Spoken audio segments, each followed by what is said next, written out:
Vamos gravar novamente. Vamos então orar para dar início ao nosso estudo. Oremos. Senhor Deus e Pai, muito obrigado pela oportunidade que tu nos dás de estarmos aqui reunidos para aprendermos mais da tua palavra. Pedimos o teu Espírito. Perdão, Senhor, onde temos falhado. Entregamos tudo aos teus pés. Seja o nosso professor. Esteja com cada um, o teu Espírito ensinando particularmente e também conosco.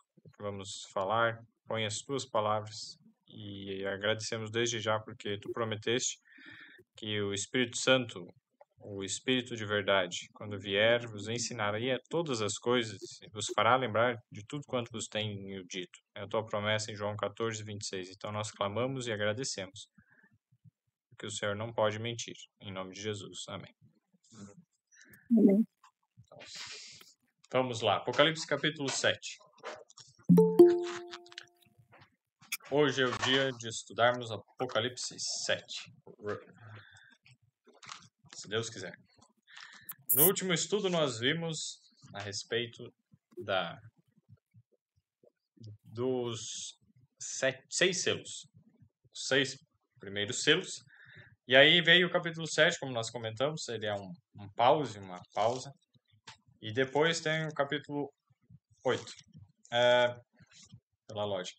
Mas Apocalipse capítulo 7 vai dar um intervalo entre o 6º e o 7º selo. Por exemplo, o 7º selo está no capítulo 8, mas o capítulo 7 fala de algo que acontece nesse intervalo.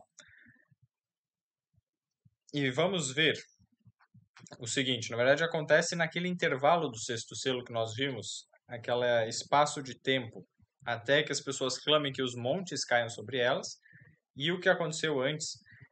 Então vamos lá, Apocalipse capítulo 7, verso 1. E depois destas coisas, vi 4 anjos que estavam sobre os 4 cantos da terra, retendo os 4 ventos da terra, para que nenhum vento soprasse sobre a terra, e nenhum sobre o mar, nem contra árvore alguma. Vamos então relembrar alguns significados que nós já vimos no Daniel. Vou pedir para a Osana abrir para nós Jeremias 49, verso 16. Em Jeremias 49, 16, nós vamos ter uma primeira explicação a respeito da parte dos ventos. Então, aqueles que quiserem abrir também para acompanhar. Jeremias 49, verso 16. 36, desculpa. 49, 36. Jeremias 49, 36.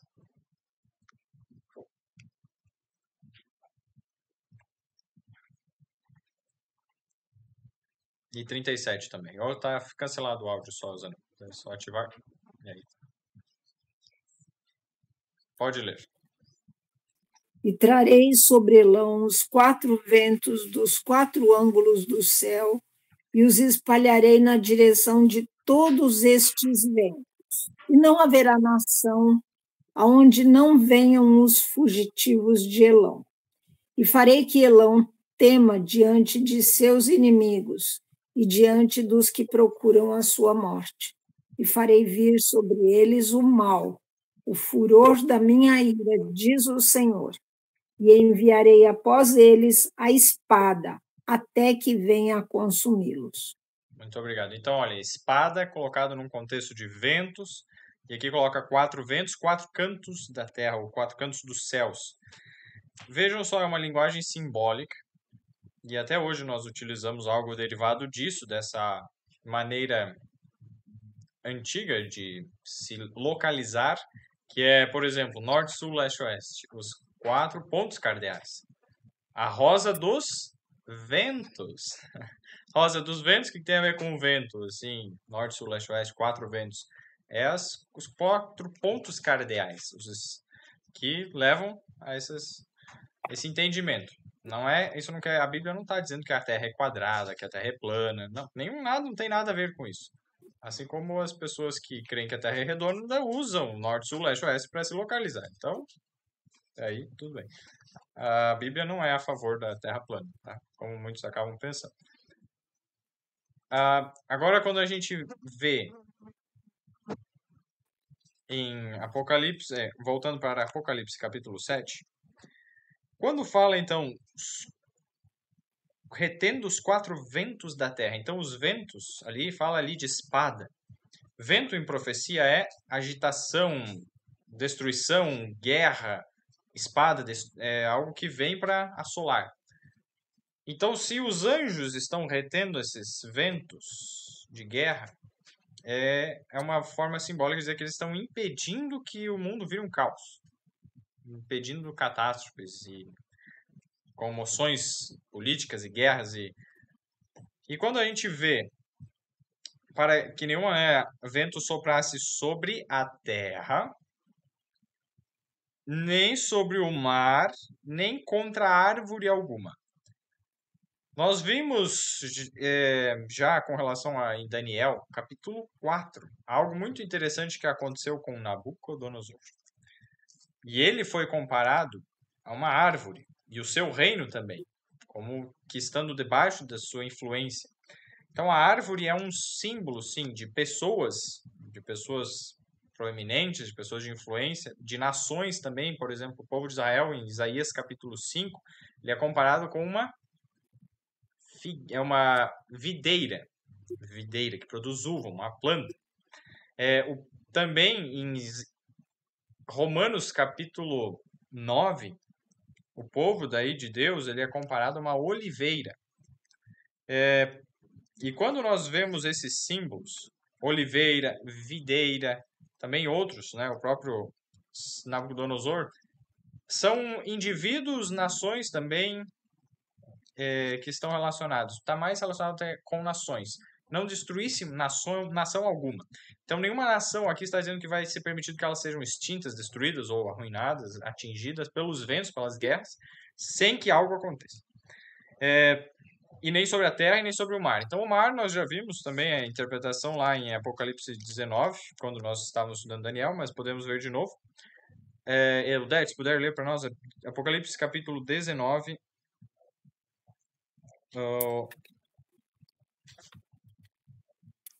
Desculpa, deixa eu ver aqui.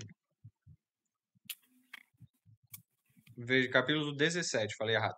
Apocalipse capítulo 17, o verso 15. Apocalipse 17, 15. O significado de águas, muitas águas. Tá. 17, 15. E disse-me, as águas que vistes, onde se assenta a prostituta, são povos e multidões e nações e línguas. Muito obrigado. Então, as águas que viste, em Apocalipse 17:1 diz que ela estava sentada sobre muitas águas. O local que nós conhecemos, que tem muitas águas, que tem mais água, é o mar, o oceano. Então, os mares são as águas em grande quantidade. São o quê? Povos, multidões, nações e línguas. O maior ajuntamento de povos, multidões, nações e línguas, nesse sentido simbólico, então, o maior mar que existe de nações, multidões, povos e línguas é a Europa. E também depois se espalha, mas a Europa é um espaço territorial tão pequeno e tem uma quantidade tão grande de culturas e línguas e dialetos e povos, nações, multidões, que é impressionante, é algo absurdo até de se perceber. Então, quando a gente vê aqui as multidões, a Terra já é o oposto. A Terra é o que não tem muitas nações, povos, multidões, é o oposto da água. Quando a gente volta ao Apocalipse 7:1, então Deus está mandando anjos, o serviço dos anjos é utilizado por Deus para ajudar a controlar, a reter as guerras e destruições que virão sobre nações, grandes quantidades de povos e pequenos povos, grandes povos, com muita variedade de línguas, pequena variedade de línguas, contra árvores, indivíduos, todas essas questões. Perceberam? Então, o verso 2, porque Jesus está perto de voltar, está perto do fim, mas tem algo sendo segurado antes que seja permitido. É o verso 2. E vi outro anjo subir, Apocalipse 7:2 agora. E vi outro anjo subir do lado do sol nascente, que tinha o selo do Deus vivo. Então, o sol nascente, onde o sol nasce, é no leste, então do oriente, do sol nascente. Do leste, então, lá do oriente, vem outro anjo que tinha o selo do Deus vivo. E clamou com grande voz aos 4 anjos, a quem fora dado o poder de danificar a terra e o mar. Então, olha só, esses anjos têm o poder de danificar. Não necessariamente eles danificarem diretamente. Mas se eles estão retendo o mal, se ele soltar, acontece destruição. E se ele soltar por escolha própria, dá para se dizer que ele, de certa forma, ele tem culpa. Não culpa, mas ele tem participação no que vem a acontecer. Ele pode não ser culpado, pelo contrário. Ele não é culpado. É isso que é interessante nós percebemos. Se eu sei que uma coisa ruim vai acontecer e eu tento, com o máximo possível, impedir de acontecer, mas vai chegar um ponto que será necessário deixar que aconteça, eu não sou culpado do que estava fazendo. Mas se eu não tivesse, eu soubesse aquilo algo fosse acontecer, e eu não tivesse impedido, dado a oportunidade às pessoas de saberem, era diferente. Então, quando a gente começa a entender o que vai acontecer, as coisas terríveis que virão sobre o mundo, Deus ele está segurando para que todos tenham acesso à informação e façam sua escolha. Aí, então, ele vai soltar. Porque se Deus permitisse tudo fosse soltado, muitas pessoas morreriam sem ter entendimento e ter acesso à informação da verdade e tomado sua escolha. Então, veja só. Danificar a terra. E esse é o poder que eles têm, de permitir. Então, o poder de Deus está restringindo o mal hoje. Mas Deus não vai restringir para sempre. E isso também porque as pessoas acabam... Quando as pessoas rejeitam a Deus, Satanás reclama, ó, por que você está protegendo eles? Por que você está restringindo o mal, se eles te rejeitarem? Aí o próprio Deus acaba permitindo que venha o mal por uma questão jurídica também, de igualdade, uma questão legal, desse grande conflito entre Deus e Satanás. Verso 3. Dizendo, não danifiqueis a terra, nem o mar, nem as árvores, novamente repetindo os símbolos, até que hajamos selado nas suas testas os servos do nosso Deus. Não tem um selo de Deus aqui. Qual é o selo de Deus? Aí algo interessante nós percebemos. Um selo é algo que identifica aquelas pessoas. Apocalipse capítulo 14, o verso 1, nós lemos o seguinte. Vou pedir para Eliane puder ler para nós. Apocalipse 14, verso 1. O que está escrito nesse verso? E eis o Cordeiro em pé, sobre o monte Sião, e com ele 144.000, tendo na fronte o seu nome e o nome do seu pai. Tendo na fronte, ou seja, nas testas, escrito o nome do seu pai. Então, o nome do pai do Cordeiro, o nome de Deus, estava escrito na testa. O nome de Deus escrito na testa. Agora vamos comparar alguns textos na Bíblia quando um nome era usado e o que isto significava. Vamos lá para... deixa eu ver só o texto. 1 Reis, capítulo 21, verso 8. Dani, você consegue ler para nós? Tem um... Então, 1 Reis do 21, verso 8. Vou pedir... Deixa eu me ver mais aqui quem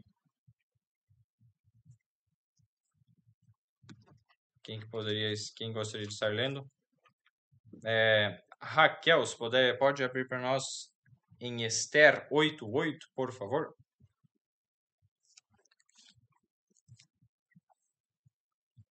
E deixa me ver.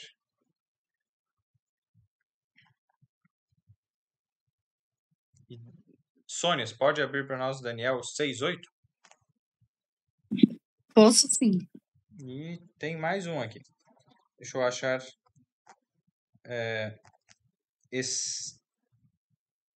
1 Coríntios. Não. 1 Coríntios capítulo 8, verso 5. A Yasmin, se puder achar. Então agora vamos no primeiro texto desses. 1 Reis 21:8.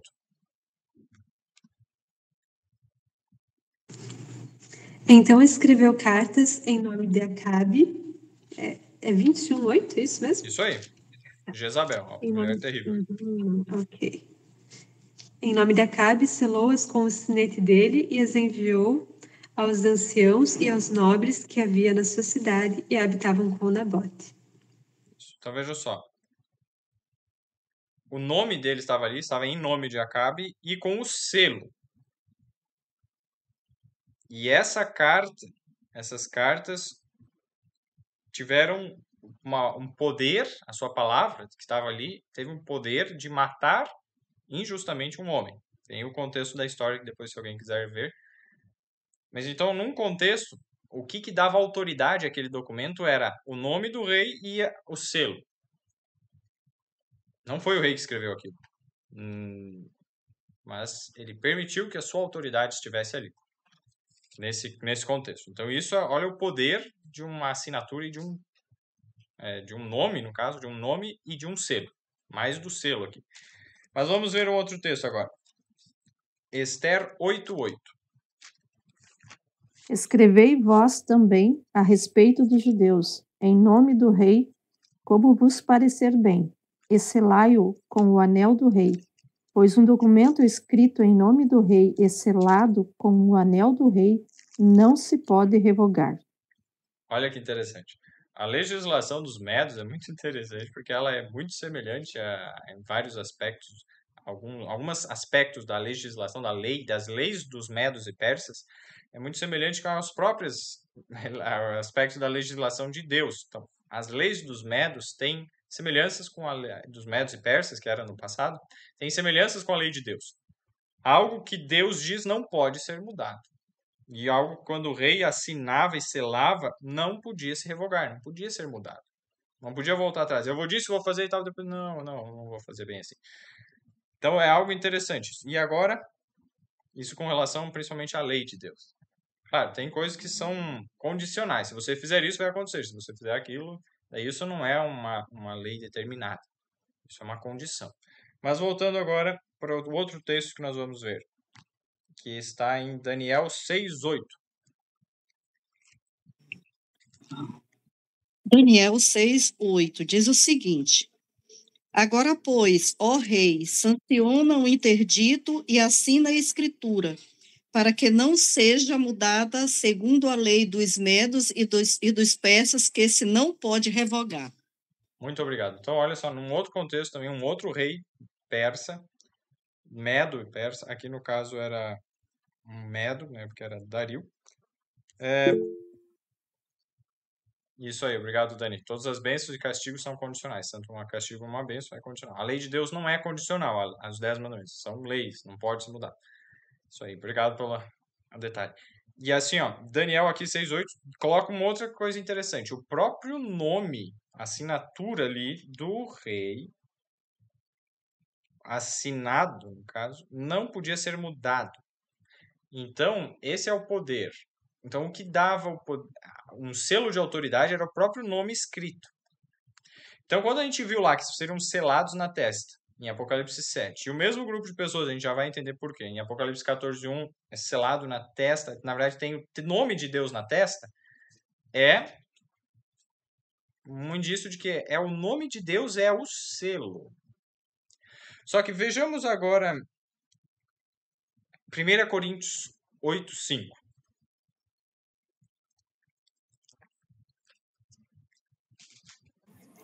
Diz assim: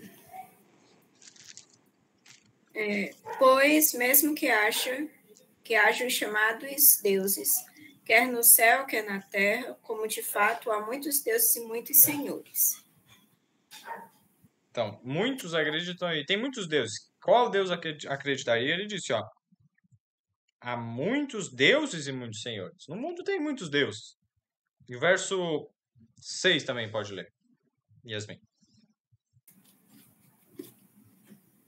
Para nós, porém, há um único Deus, o Pai, de quem vêm todas as coisas e para quem vivemos, e um só Senhor, Jesus Cristo, por meio de quem vieram todas as coisas e por meio de quem vivemos. Isso. Muito obrigado. Então, só há um Deus. Agora, quando a gente vai parar e analisar a questão do selo. Vejamos o que um selo, as características que ele tem que ter. Nós acabamos de ver nesses contextos que o selo, o nome, nesses textos que nós lemos, estavam relacionados com alguma ordem, com alguma lei, com algum decreto, com algum mandato, que precisava de autoridade para alguém. Por exemplo, se alguém escreve um poema muito bonito, precisa ter um selo de autoridade assim para... Não, o poema não é o objetivo, assim, mas se existe uma lei com consequências sérias, alguém que tem autoridade deve ser, digamos, se responsabilizar por aquilo e dizer, não, fui eu. E é porque fui eu que escrevi, que peço isso que você deve fazer.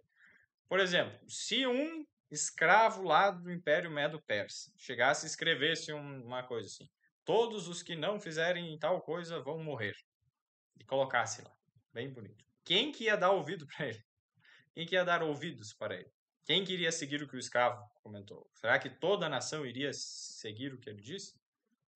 Aí ele faz lá um selo lá e coloca o selo do escravo e tal.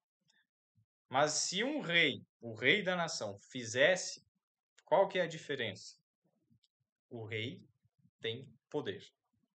O rei tem autoridade. O rei tem domínio. Então, essas questões, quando nós vamos ver com relação a Deus, quando Deus nos pede algo que é sério, que tem consequências, será que ele tem poder, domínio, autoridade? O que Deus, de forma clara, pediu, e não só pediu, ele mesmo falou da própria boca. E não só falou da própria boca, ele escreveu com o próprio dedo, em pedra. Isso dá toda a figura de linguagem, de fatos, que são as coisas que Deus pede com clareza. Que vamos lá em Êxodo 20, os 10 mandamentos da lei de Deus. Em Êxodo 20, vamos analisar cada um dos mandamentos. Qual é o mandamento que dá exatamente qual que é o mandamento que se encaixa nesse distintivo para dizer quem que é o ser que tem a autoridade de pedir essas coisas, de falar essas coisas? Êxodo capítulo 20, o verso 2. Desculpa, né? Verso 3. Começando já dos 3 mandamentos. Do primeiro mandamento, que está no verso 3. Não terás outros deuses diante de mim. Não farás para ti imagem de escultura. Então, primeiro, não terás outros deuses diante de mim. Mas quem que é esse que está falando? Ele não identifica esse primeiro mandamento. O segundo mandamento está no verso 4. Não farás para ti imagem de escultura, nem semelhança alguma do que há em cima dos céus, nem embaixo da terra, nem nas águas debaixo da terra. Não te encurvarás a elas, nem as servirás, porque eu, o Senhor teu Deus, aí já disse, o Senhor é o nome dele, que é o Deus, sou Deus zeloso, que visito a iniquidade dos pais e dos filhos até a 3ª e 4ª geração, daqueles que me odeiam, e faço misericórdia a milhares dos que me amam e aos que guardam os mandamentos, que guardam os meus mandamentos. Esse é o segundo mandamento. Mas se nós não tivéssemos mais nada na Bíblia, só esses 2 mandamentos, a gente ainda não saberia quem que é esse Senhor, quem que é esse Deus. O terceiro mandamento, verso 7. Não tomarás o nome do Senhor teu Deus em vão, porque o Senhor não terá por inocente o que tomar o seu nome em vão. Agora vamos pular o 4º mandamento por enquanto e vamos para o verso 12. Honra o teu pai e tua mãe, para que se prolongue os teus dias na terra que o Senhor teu Deus te dá. Então, Deus, novamente, é mencionado ali. Mas se nós não tivéssemos mais nada na Bíblia, a gente também não saberia quem que é ele. O verso 13, que é o sexto mandamento. Não matarás. Os seguintes: não adulterarás, não furtarás, não dirás falso testemunho contra o teu próximo, e não cobiçarás a casa do teu próximo, não cobiçarás a mulher do teu próximo, nem o seu servo, nem a sua serva, nem o seu boi, nem o seu jumento, nem coisa alguma do teu próximo. E aí o verso que coloca, né, o verso 12. E todo o povo viu os trovões, os relâmpagos e o sonido da buzina, e o monte fumegando, e o povo, vendo isso, retirou-se e pôs-se de longe. e verso 19. E disseram a Moisés, fala tu conosco e ouviremos, não fale Deus conosco para que não morramos. O próprio Deus falou essas palavras.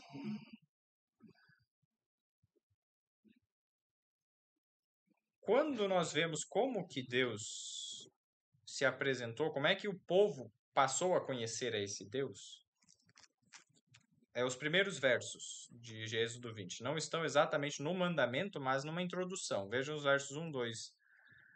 Êxodo 20, verso 1. Então falou Deus todas as palavras, dizendo, eu sou o Senhor teu Deus, que te tirei da terra do Egito, da casa de servidão. Quando nós temos uma experiência pessoal de libertação, de alguma servidão, de alguma escravidão, de algum problema, alguma situação, nós dizemos, não, Deus me livrou. Muitas pessoas já tiveram essa experiência, não só no meio cristão, mas em outras religiões. Não, eu clamei e Deus me livrou de forma sobrenatural. Inclusive, sinais e maravilhas já aconteceram por falsos deuses. Falsos deuses também, digamos, não eles diretamente operaram, mas nós sabemos que demônios operaram por meio deles. Porque em Salmo 108, vamos só deixar marcado aqui em Êxodo, a gente já vai voltar, vamos lá para Salmo 108. Nos diz algo a respeito dos deuses que foram adorados no passado e que muitas vezes são adorados ainda hoje de formas diferentes. Salmo 108, o verso, vamos aqui.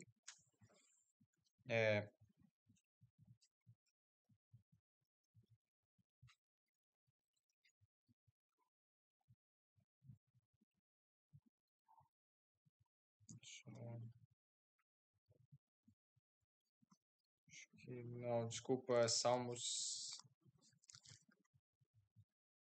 Eu peguei o salmo errado.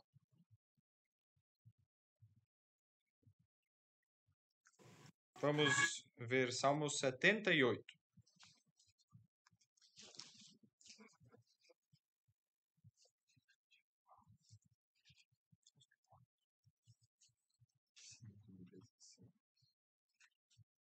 Deixa eu só ver aqui, ó. Obrigado. Salmo 106. Eu errei ali. Peço perdão aí. Salmo 106, agora sim. Obrigado, meu irmão, pela ajuda. Salmo 106, o verso 37.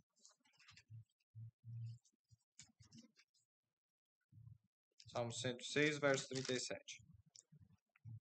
Vejam só. Antes do verso 28. Salmo 106, o verso 28. De quem que está falando, né? Também se juntaram com Baal Peor e comeram os sacrifícios dos mortos. Então, aqui eles se juntaram com Baal, adoradores de Baal Peor, e comeram os sacrifícios dos mortos. Sacrifícios dos mortos. E aí vem o verso 36. E serviram aos seus ídolos, os ídolos de Baal, lá dos povos ali, que eram os midianitas, naquele caso. E vieram a ser-lhes um laço. E o verso 37. E demais disso, sacrificaram seus filhos e suas filhas aos demônios. Comeram o sacrifício dos mortos, adoraram esses ídolos, serviram eles e sacrificaram os próprios filhos a quem? Aos demônios. Ao sacrificar aos ídolos, na verdade, estavam sacrificando aos demônios, porque são ídolos falsos. Aí que está uma questão. O povo se esqueceu de algo. Quando a gente volta para Êxodo lá, quando eles foram libertos, Deus falou e tudo, depois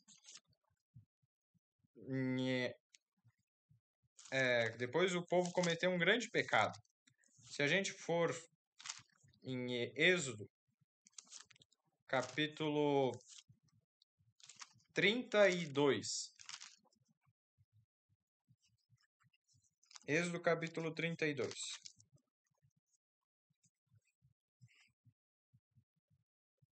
O povo não estava vendo Moisés, ficou 40 dias lá, desde Êxodo 20 até, mais ou menos, Êxodo 20 até Êxodo ali 31. Moisés conta no capítulo que ele foi aprendendo, só que ele foi ouvindo de Deus isso ao longo de 40 dias. E 40 dias eles não viram Moisés. E eles pensaram, ele se morreu, a gente não sabe o que aconteceu com ele, no verso 1, Êxodo 32, 1. Aí pediram que fizesse pediram a Arão que ele fizesse um deus. Fazem-nos deuses. E aí Arão fez o bezerro e colocou, e olha o verso 8, Êxodo 32, 8. E depressa se tem desviado do caminho que eu lhes tinha ordenado. Eles fizeram para si um bezerro de fundição, e perante ele lhe sacrificaram, e perante ele lhe se inclinaram e ofereceram-lhe sacrifício, e disseram, este é o teu Deus, ó Israel, que te tirou da terra do Egito. Nós vimos lá, Êxodo capítulo 20, os versos 1 e 2 ali, que é o Senhor te tirou da terra do Egito. De repente eles estavam lá num bezerro, esse é o Senhor que te tirou da terra do Egito. Não é para fazer imagens, mas que quem tirou o Israel do Egito foi um bezerro de ouro, então você fazer imagem para ele, não, é ele mesmo. Entende? Se nós não tivermos o quarto mandamento, um bezerro pode se qualificar. Um pouco, forçando um pouco a barra, mas pode se qualificar.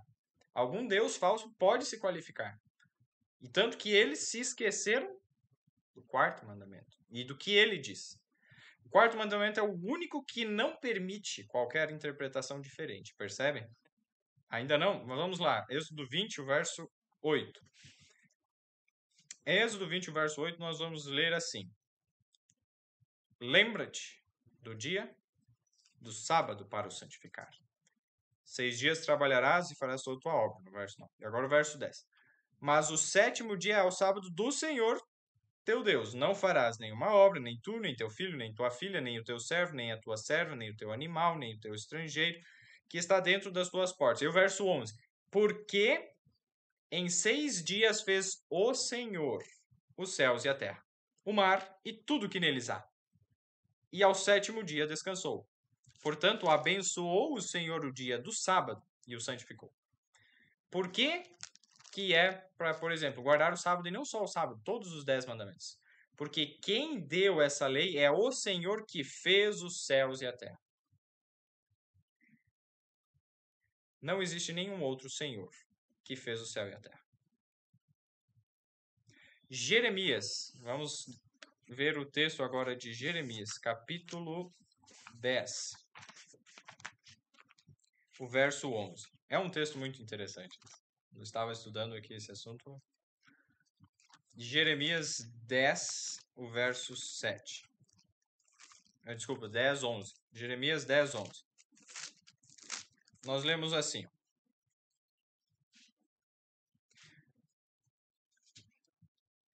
Deixa eu ver aqui. Jeremias 10, 11. Assim lhes direis, os deuses que não fizeram os céus e a terra desaparecerão da terra e de debaixo deste céu. Os deuses que não fizeram os céus e a terra desaparecerão. Qual é o ponto principal de diferenciação, ou seja, de dizer qual que é o Deus verdadeiro e quais não são? A criação. Quem criou? Quem fez tudo? A Bíblia ensina, Deus criou. A evolução, ela é incompatível com a Bíblia. Dizer que as coisas evoluíram aos milhões de anos e bilhões e que não foi Deus que criou, como está escrito, é uma grande mentira, porque daí qualquer Deus serve. Porque foi a evolução, a própria evolução é o Deus, a pessoa. Então, a Bíblia diz, por que devemos adorar a Deus e seguir os seus mandamentos? Porque Ele é o Criador, Ele criou todas as coisas. Esse é o selo de autoridade. Quem tem autoridade é quem criou tudo, quem é dono de tudo. E o texto diz, Deus criou o quê? Os céus. Ele é o Criador, mas do quê? Dos céus, da terra, do mar e de tudo que neles há. Ou seja, o local do seu domínio, a extensão, o território de seu domínio. E qual é a função? Então, a função, Criador. Território, céus, a terra, o mar e tudo que neles há. E o nome dele é Senhor, Senhor Jeová, né, que está lá no original, que é Deus, traduzido Deus ou Senhor, na nossa língua de forma mais prática. Esse é o verdadeiro Deus. E se a gente entende e lembra, não, ele é o que criou. E a gente agora tem um relacionamento pessoal com ele. E ele nos liberta, como libertou o povo de Israel. É necessário as duas coisas. Um conhecimento da onde nós viemos, quem Deus é, o que ele fez no princípio e o que ele faz hoje. Não adianta eu só saber que Deus criou no passado e não permitir que ele me liberte. Se o povo não tivesse deixado que Deus o libertasse eles do Egito, não ia mudar a situação deles. Se o povo que foi liberto do Egito se esquecesse, de fato se esqueceu de quem Deus é, no princípio o Criador e que é o dono, passaram a adorar um bezerro como se ele fosse o Senhor. Então, o mandamento que faz com que nós nos lembremos quem que é o verdadeiro Deus é o quarto mandamento. E quando Deus diz que ele colocou o nome dele, então quer dizer que ele está colocando a autoridade dele. E aqueles que reconhecem isso são os que recebem o selo. Êxodo 31 agora. Vamos ver o que o próprio Deus disse. Se essa interpretação é correta, se é o sábado o selo de Deus, vamos ver em Êxodo 31 o que o próprio Deus disse. Osana, se puder ativar o seu áudio e ler o texto de Êxodo 31, o verso 13. Pois fala aos filhos de Israel, dizendo: certamente guardareis os meus sábados, porquanto isso é um sinal entre mim e vós nas vossas gerações, para que saibais que eu sou o Senhor que vos santifica. Amém. É um sinal entre mim e vós. Viram? É um sinal. Agora, Eliane e Cleo aí, quem quiser ler, tem dois textos. Ezequiel. Ezequiel capítulo 20. Ezequiel 20, o verso 12 e o verso 20.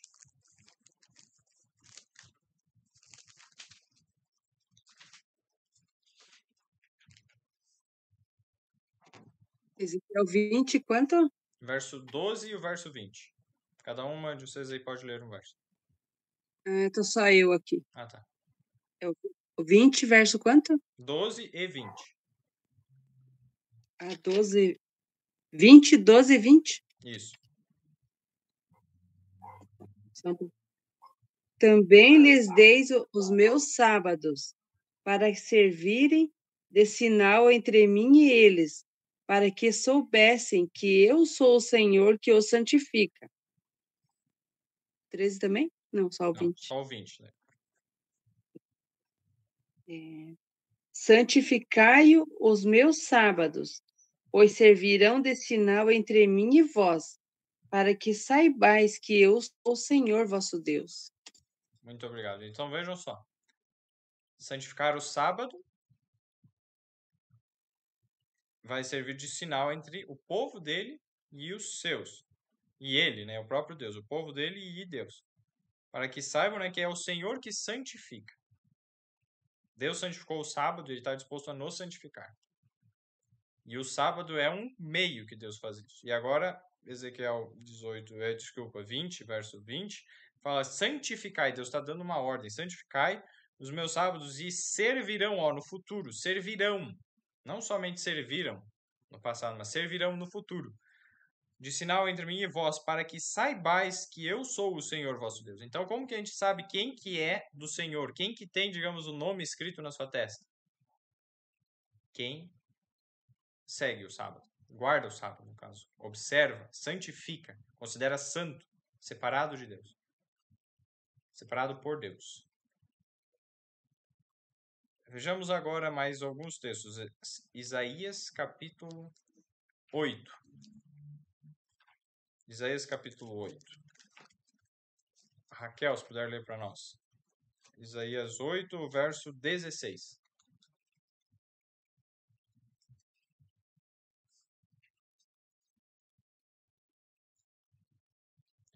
Aí, só daí ativar o áudio. Isaías 8,16 vai falar a respeito disso também. Ata, testemunho, sela a lei entre os meus discípulos. Muito obrigado. Então, sela a lei. A lei toda. E especialmente o centro da lei, que o sábado está bem no centro dela. Quarto mandamento. é o selo. Se você tira o quarto mandamento, vai selar uma lei que pode se aplicar a qualquer Deus. O único mandamento que deixa claro que Deus é esse, que é o Criador dos céus e da terra, e do mar e de tudo que neles há, é o quarto mandamento, o único. Que tem o nome, a função e o território de domínio. E quando a gente vai para Deuteronômio capítulo 6 agora, Eudete, puder ler para nós, é para nós pegarmos e escrevermos então o nome aqui na testa, para a gente colocar alguma coisa colada na testa, andar por aí dessa forma? Peço que não façam isso, por favor. Deuteronômio 6, Eudete, o quinto livro da Bíblia lá, bem no início. O quinto livro da Bíblia, o Deuteronômio 6, os versos 6 a 8.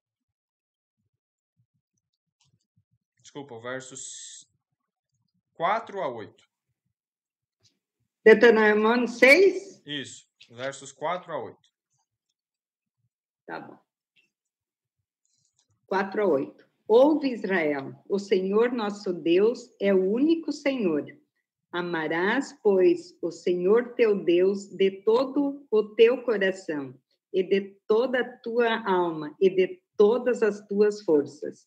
E estas palavras que hoje te ordeno estarão no teu coração.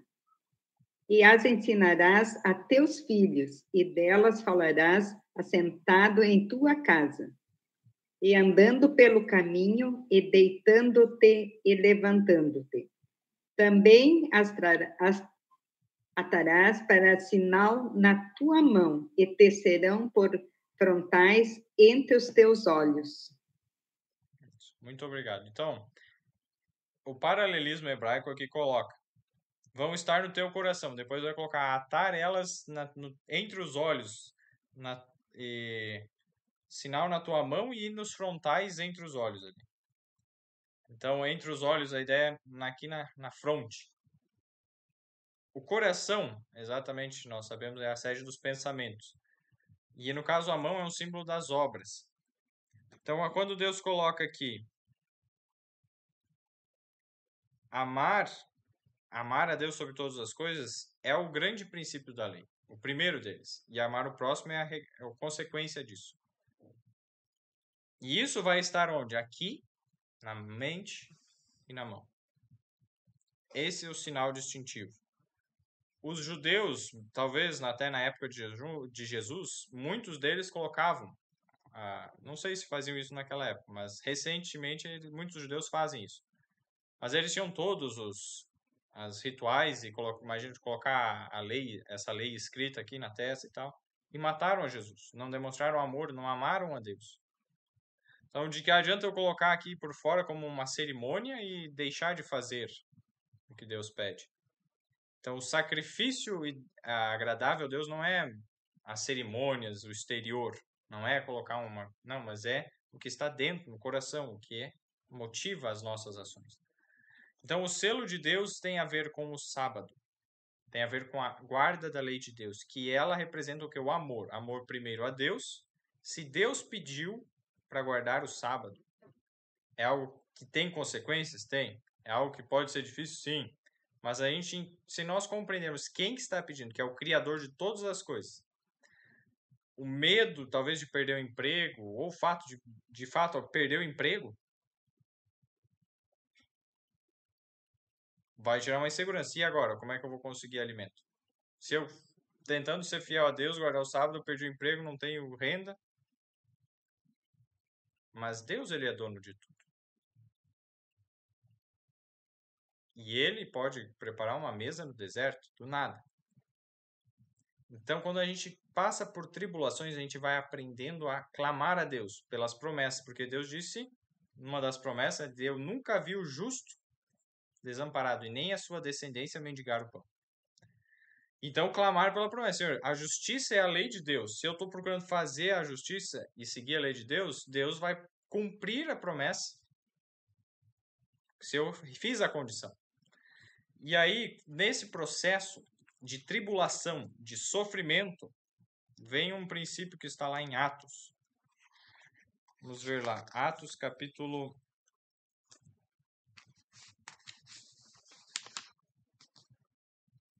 14, o verso 22. Atos 14, 22. Dani, se puder ler para nós.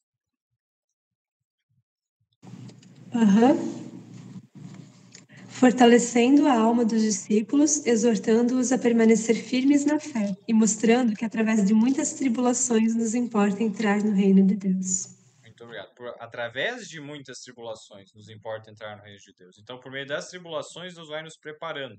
E quem já passou por isso e ainda está passando, todos nós estamos passando, mas quem já tem mais experiência deve fazer o quê? Confirmar o ânimo. A pessoa está querendo desanimar, não, fica firme. Por quê? Ó, os discípulos exortando a permanecer na fé. Permaneça na fé, não desista. Pois que por muitas tribulações nos importa entrar no reino de Deus. E haverá angústia qual nunca houve, haverá tribulação como nunca antes. E a tribulação virá quando forem soltados os ventos. Mas antes de serem soltados os ventos, Deus está chamando por pessoas para receberem o seu selo. Deus está querendo salvar pessoas. Mas nem todos querem passar por tribulação, por amor a Deus. A tribulação vai vir a todos. Quem não aceitar por amor a Deus vai sofrer por rejeitar o Salvador. Mas quem aceitar a tribulação por amor a Deus receberá a recompensa, que é a vida eterna. É simples assim. Quando então nós voltamos para Apocalipse capítulo 7, então vemos que haverá um selamento do povo de Deus. E agora vamos ver. E o verso 4. E ouvi o número dos selados, e eram 144 mil. Ó, esse é o número aí. Que é o mesmo que fala em Apocalipse 14, verso 1. Por isso o nome na testa, né? É o mesmo grupo. 144 mil selados de todas as tribos dos filhos de Israel. Da tribo de Judá, 12 mil. Havia 12 mil selados. Da tribo de Ruben, 12 mil selados. Da tribo de Gade, 12 mil selados. Da tribo de Azer, 12 mil selados. Da tribo de Naftali, 12 mil selados. Da tribo de Manassés, 12 mil selados. Da tribo de Simeão, 12 mil selados. Da tribo de Levi, 12 mil selados. Da tribo de Issacar, 12 mil selados. Da tribo de Zebulon, 12 mil selados. Da tribo de José, 12 mil selados. Da tribo de Benjamim, 12 mil selados. Daí muitos poderiam dizer, e muitos dizem, não, mas aqui está falando das tribos de Israel, então são os israelitas. E não nós, e não outras pessoas. O que nós podemos responder? Tiago, capítulo 1. Hebreus, Tiago. Depois de Hebreus, um pouquinho para trás aqui do Apocalipse. Tiago, capítulo 1.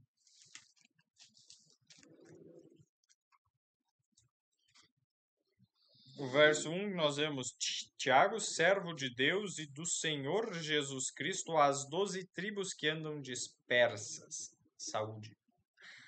Olha só, Tiago, as 12 tribos que andam dispersas. Aqui já eram os cristãos. Ele está falando para quem? Para quem está perto da vinda de Jesus também. As palavras deles também são para nós. Porque Tiago 5, verso 7, vai dizer... Sede, pois, irmãos. Quem que são os irmãos dele? Ó? Pacientes até a vinda do Senhor. Eis que o lavrador espera o precioso fruto da terra, aguardando-o com paciência, até que o receba a chuva temporã e serôdia. Então, vejam só. Pacientes até a vinda do Senhor Jesus. Então, esse livro é para aqueles que estiverem até os dias da vinda de Jesus. E ele chama o quê? As 12 tribos que andam dispersas. Vejam só em Romanos. Vou pedir para a Sônia, se puder abrir para nós. Em Romanos capítulo 9. O verso 6 a 8. Romanos 9, verso 6 a 8.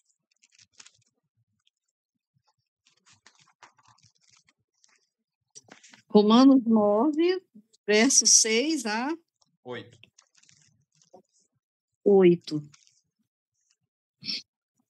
E não pensemos que a palavra de Deus haja falhado, porque nem todos os de Israel são de fato israelitas. Nem por serem descendentes de Abraão são todos seus filhos, mas em Isaque será chamado a tua descendência. Isto é, estes filhos de Deus não são propriamente os da carne, mas devem ser considerados como descendência os filhos da promessa. Até 8? É isso aí. Olha que interessante. Então, não são só porque eu nasci, eu sou descendente de Abraão. Não quer dizer muita coisa isso, não. É o que ele está dizendo. Os filhos da promessa. E aí vem um outro também texto ali em Romanos 11 que vai falar sobre isso. Que comparando daí ali dos versos 17 ao 24, isso eu vou deixar para depois cada um de vocês ler. Romanos 11, 17 a 24. Mas vamos ler um que resume bem. Gálatas, capítulo 3, o verso 29. Gálatas 3, 29. E só resumindo ali o que fala em Romanos 11, é a oliveira, que produz a oliva, né, as azeitonas, ela é comparada a Israel. E aí Deus pegou e quebrou alguns galhos para fora, que é os israelitas que rejeitaram a Jesus e não quiseram saber. E enxertou galhos bravos, ou seja, galhos de outras árvores que não produziam fruto, para que recebessem ali e produzissem fruto. Fizessem parte dessa oliveira. E aí ele está dizendo, se você é, digamos, dos gentios e não era judeu, e você foi enxertado nesse tronco, não se ache melhor que os outros, porque você foi enxertado, porque você nem é daqui. Então não se ache melhor que o judeu que foi quebrado, porque Deus pode pegar o judeu que uma vez rejeitou Jesus, e se ele se arrepender, Deus vai enxertar de volta. E se enxertar de volta, ele já é da árvore. Então, não se ache melhor que os outros, nem o judeu, nem o gentio, né? Mas todos louvem a Deus. Pode falar, Dani. Essa semana eu fiquei impressionada, eu vi em algum lugar, ou ouvi alguém comentando, lembrei, assistindo um testemunho, alguém comentando de um texto do Espírito de Profecia, de que no final muitos judeus vão estar entre os principais defensores da lei de Deus em relação ao sábado. Eu não sabia disso, achei muito interessante. E essa pessoa está escrevendo, esqueci o nome dele, mas é o que escreveu o livro... como é que era? Astronomia e Glória do Adventismo. É esse... Anderson Feld. Ele comentou, ele está escrevendo um livro com enfoque para os judeus. Amém. Interessante, obrigado pelo comentário. E olha só, isso é muito verdade. Deus ele tem um amor, um carinho pelos judeus, porque eles são os que eram os galhos originais da árvore. E Deus quer enxertá-los novamente. Até onde eu saiba, não tenho antecedentes judeus.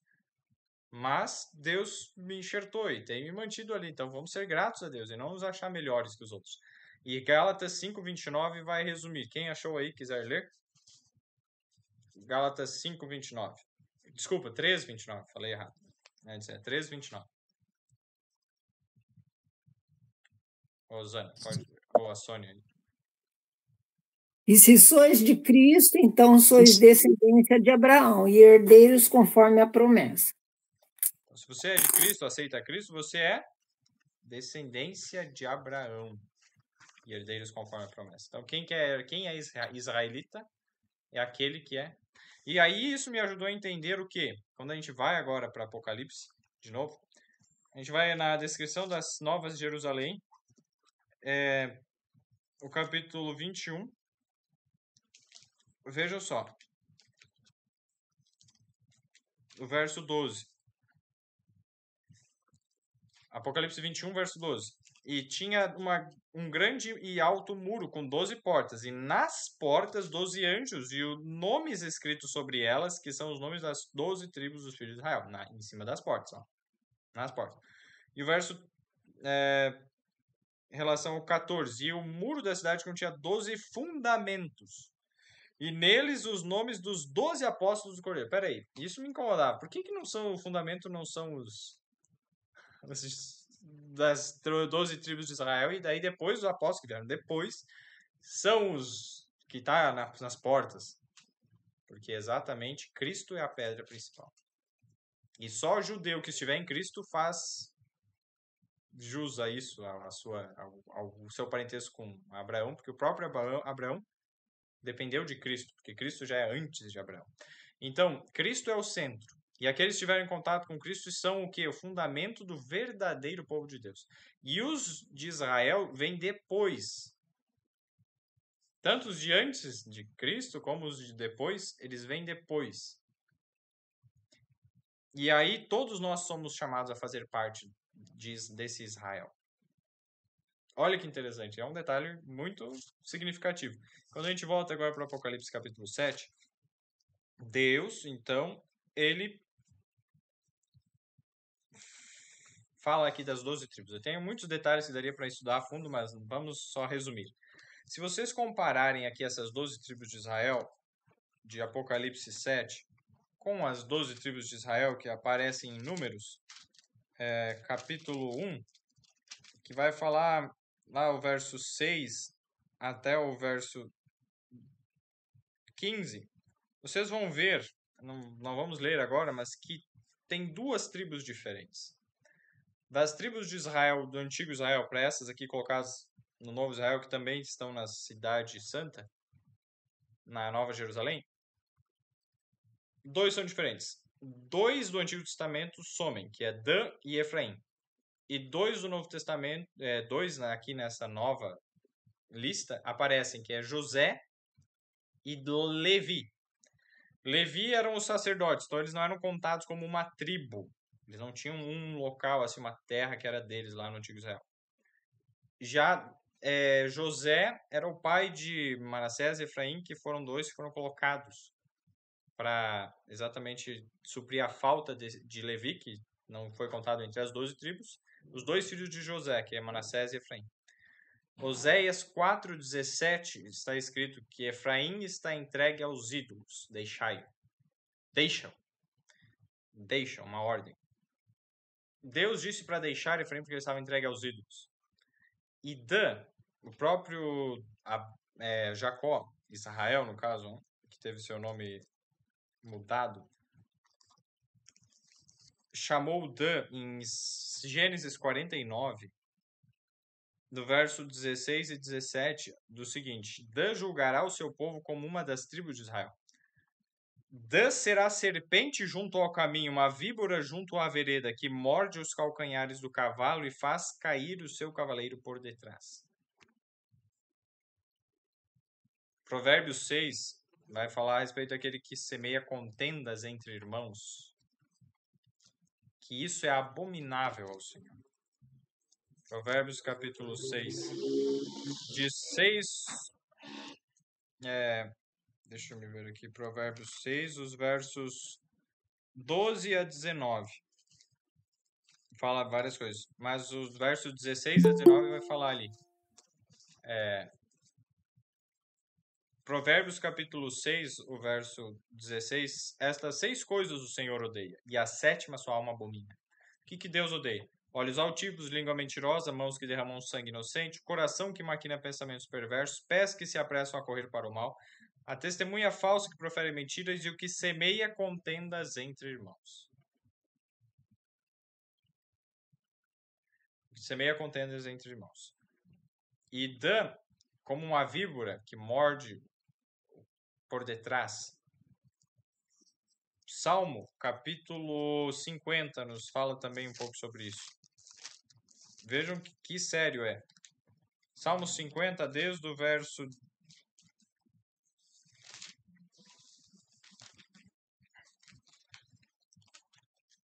17, vai falar a respeito de um tipo de atitude, um padrão de comportamento. Visto que odeias a correção e lanças as minhas palavras para detrás de ti. Quem odeia a correção e pega a palavra de Deus, não, isso aqui já passou, isso não dá importância para a palavra de Deus. E faz o que mais? Verso 19, olha. O 18 também. Quando vês o ladrão, consentes com ele. Então, vê o ladrão, não fala nada. Era para ser um juiz, mas ele viu o ladrão e ficava quieto. Consente, deixa o ladrão, não vai contra o errado, mas só fica quietinho ali na dele. E tens a tua parte com adúlteros, e o verso 19, soltas a tua boca para o mal, e a tua língua compõe o engano. Solta a boca para o mal. Tem outras versões que dizem, fala mal do teu irmão. E o verso 20, aqui é o verso 20, na verdade, fala, assentas-te a falar contra o teu irmão. Falas mal contra o filho de tua mãe. De uma das tribos, teve esse comportamento. Assente-se a falar contra o teu irmão. Fofoca. Vou chamar o termo claro hoje. Fofoca. Fofocando, falando da vida dos outros, falando mal e isso. E olha o que Deus diz, verso 21. Salmo 50, verso 21. Estas coisas tens feito e eu me calei. Deus se calou. Pensavas que era tal como tu. Então, a pessoa que estava fazendo aqui pensa, Deus é como eu mesmo, olha só. Deus é um próximo, assim, do mesmo jeito que eu sou, Deus é. Deus, ele quer estar próximo de nós, mas ele nunca é como nós. Nunca. Ele não está no mesmo nível que nós, no sentido de que ele tem os mesmos sentimentos, pensamentos, desejos. Mas esses pecados levaram a ter uma ideia rebaixada de Deus, tanto que o Deus estava no nível dele. Quando nós colocamos a nossa humanidade como padrão de nível de Deus, miséria e ruína. É o que vai dizer aqui, ó. Mas eu te arguirei. Ou seja, vou te perguntar, vou te fazer algumas perguntas. E as porei por ordem diante dos teus olhos. Então Deus vai chegar e dizer, peraí, olha bem aqui.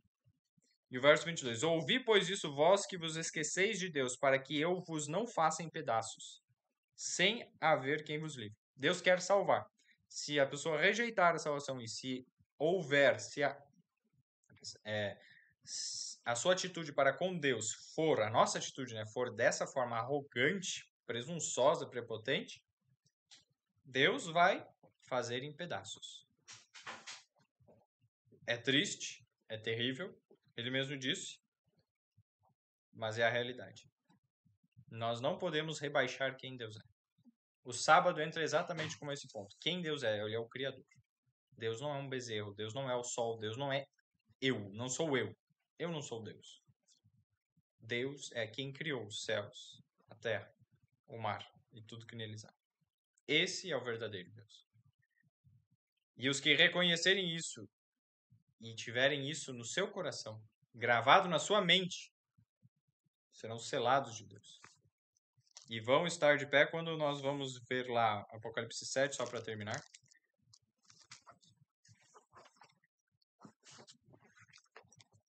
Então, só para resumir, Dan e Efraim não entrarão no céu, no sentido aqueles que manifestarem esse mesmo padrão de atitude, esse mesmo pensamento. Por quê? Fofocaram, no caso, foram contra seus irmãos e tiveram essa atitude de, como nós comentamos agora por último, e outros por causa da idolatria, entregue aos ídolos. Então, que não tenhamos esse comportamento. E agora, Apocalipse 7, 9. Depois dessas coisas olhei, e eis aqui uma multidão a qual ninguém podia contar, de todas as nações e tribos e povos e línguas que estavam diante do trono e perante o Cordeiro, trajando vestes brancas e com palmas nas suas mãos.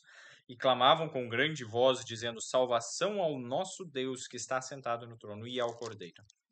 E todos os anjos estavam ao redor do trono e dos anciãos e dos 4 animais e prostraram-se diante do trono sobre os seus rostos e adoraram a Deus. Olha só, se ajoelharam, se prostraram sobre os rostos, ou seja, com o rosto em terra, dizendo, amém, louvor e glória e sabedoria e ação de graças e honra e poder e força ao nosso Deus para todo sempre. Amém. E um dos anciãos que me falou, dizendo, que estes que estão vestidos de vestiduras brancas, quem são e de onde vieram? E eu disse-lhe, Senhor, tu sabes. E ele disse-me, estes são os que vieram da grande tribulação e lavaram suas vestes e as branquearam no sangue do Cordeiro. Por isso estão diante do trono de Deus e o servem de dia e de noite no seu templo, e aquele que está assentado sobre o trono os cobrirá com a sua sombra. Nunca mais terão fome, nunca mais terão sede, nem sol, nem calma alguma cairá sobre eles. Porque o Cordeiro que está no meio do trono os apacentará e lhes servirá de guia para as fontes vivas das águas. Deus limpará de seus olhos toda a lágrima. Amém. Incríveis, tremendas palavras de esperança, incríveis palavras da promessa daqueles que permanecerem fiéis. Todos aqueles que estiverem na condição de salvos, lavaram suas vestes e branquearam no sangue do Cordeiro. É Jesus que nos capacita a guardar a lei de Deus. É Ele que nos dá o seu selo, não somos nós. Nós simplesmente demonstramos o desejo e seguimos nesse caminho, mas é a justiça de Cristo que faz uma realidade. Que a sua lei esteja no nosso coração.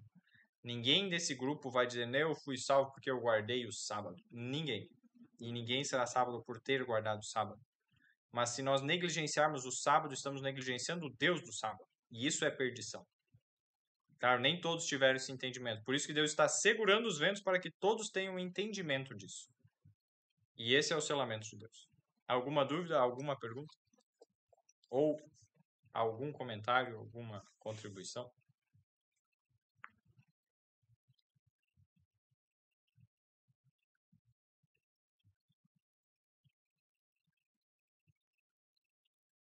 Então, queridos, vamos fazer uma oração para encerrarmos?